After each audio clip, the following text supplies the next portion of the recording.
దేశ రాజధాని ఢిల్లీలో ఈరోజు ఉదయాన్నే పలు పాఠశాలలకు బాంబు బెదిరింపు కాల్స్ వచ్చాయి.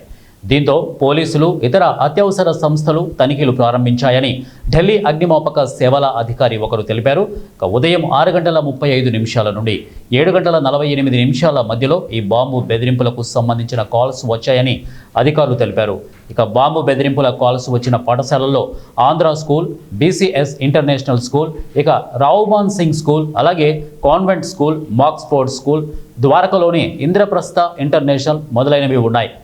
ప్రస్తుతం అగ్నిమాపక సిబ్బంది బాంబు డిస్పోజబుల్ స్క్వాడ్లను తనిఖీలు నిర్వహిస్తున్నాయి. పోలీసు బృందాలు ఆయా పాఠశాలల్లో పరిశీలనలు జరుపుతున్నాయి.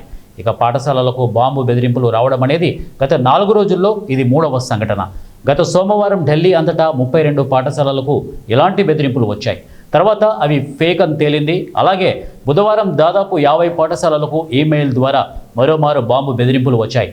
తనిఖీలు జరిపిన పోలీసులు వాటిని ఫేక్ అని తేల్చారు.